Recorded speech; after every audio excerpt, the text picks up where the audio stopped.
بسم اللہ الرحمن الرحیم.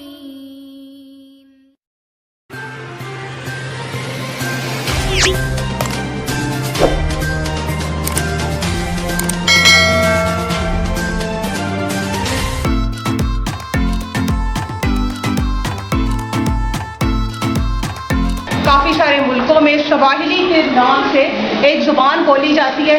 اب وہ جو ہے وہاں سے یہ آغاز ہوا تو انہوں نے جو لفظ تھا وہ تھا ڈنگا. ٹھیک ہے, وہ لفظ بولتے تھے ڈنگا, جس کو انگلش میں ہم کہتے ہیں ایول اسپرٹ. ایول اسپرٹ کیا ہوتا ہے؟ ایول کیا ہوتا ہے؟ برا. ٹھیک ہے, ایول اسپرٹ کوئی بھی کیا کہہ سکتے ہیں؟ بدروح کہہ رہے ہیں. ٹھیک ہے, تو یہ اس لفظ ڈینگا سے ہے.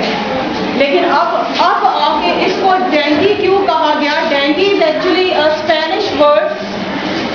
اسپینش کا مطلب ہے کیئرفل. کیئرفل.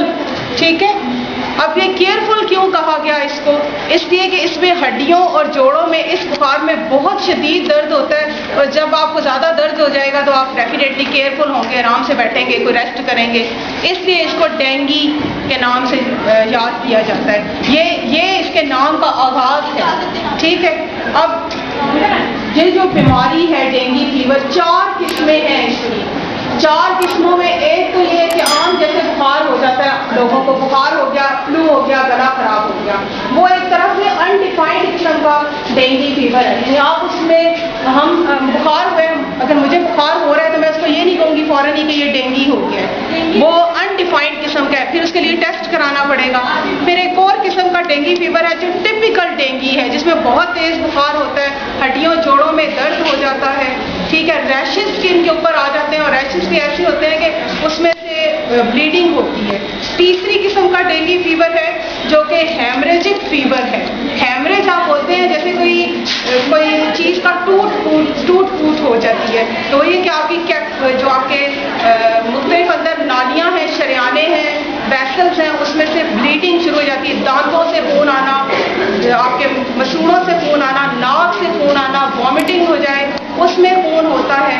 چوتھی قسم کا جو ایک کہہ سکتے ہیں کرٹیکل فیز ہوتا ہے, ایک انتہائی اہم, جس کے اندر فیور بھی تیز ہوتا ہے اور اس کے ساتھ ساتھ دورے پڑنے شروع ہو جاتے ہیں, بی پی بہت لو ہو جاتا ہے, اور ساتھ میں کیا ہوتا ہے کہ پلس اتنی ویک ہو جاتی ہے, پلس جو آپ کی نبض ہوتی ہے. ڈاکٹر آپ کو پتہ ہے جائیں تو یہاں پہ چیک کرتا ہے کہ بخار ہے نہیں, کہ ڈاکٹر بھی اس کو فیل کرنے میں مشکل اس کو پیش آتی ہے کہ فیل نہیں کیا جا سکتا. اچھا, ڈینگی فیور کا جو آغاز ہوا تھا یہ تقریباً 1779 سے یہ شروع ہو گیا تھا. لیکن یہ کہ اس وقت کیونکہ حالات اس طرح کے تھے, زیادہ تر تھرڈ ورلڈ کنٹریز میں ہی یہ پرابلم تھا, کوئی آئیڈینٹیفائی نہیں ہو پایا. یہ پھر 1905 میں آ کے کچھ اس کے وائرس کے بارے میں پتہ چلا. لیکن جو میجر آؤٹ بروک اس کا وبا جو پھیلی ہے نا, وہ 1980s میں سری لنکا میں, مالدیو وغیرہ میں, جو ایشین کنٹریز ہیں وہاں پہ. اب یہ ایشین کنٹری ہی کیوں اس کا شکار ہوئے؟ ویسے نارتھ امریکہ میں بھی اس کا وبا اس کی آئی تھی. ایشین کنٹریز کے شکار ہونے کی وجہ کیا تھی کہ ہمارے یہ آتا ہے ایسے خطوں میں ہم آتے ہیں جس میں موسم کی سختی اور گرمی ہوتی ہے. ٹھیک ہے, ٹراپیکل اور سب ٹراپیکل ایریاز کے اندر, تو اس لیے وہاں ماحول اس طرح کا ہوتا ہے, سیوٹیبل ہوتا ہے, مناسب ہوتا ہے اس مچھر کی افزائش کے لیے. پاکستان میں 1994 میں پہلا کیس ریکارڈ کیا گیا, اور اب 2011 میں آپ نے, ویسے 2010 میں بھی تھا, لیکن 11 کے اندر اس کی سچویشن جو ہے وہ کافی جو ہے سویئر ہو گئی, الارمنگ ایک سچویشن ہو گئی.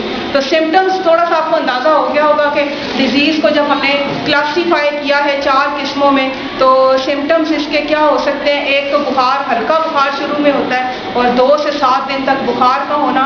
اس کے علاوہ سر میں درد ہونا, اور سر میں بھی اسپیشلی آنکھوں کے پیچھے درد ہوتا ہے, اسکن پہ ریشز آ جاتے ہیں, اور وامٹنگ ہوتی ہے. وامٹنگ کے ساتھ بلیڈنگ, بلڈ بھی اس میں ہو سکتا ہے, اور آپ کی ہڈیوں میں, جوڑوں میں جو ہے وہ سویئر قسم کا پین ہوتا ہے.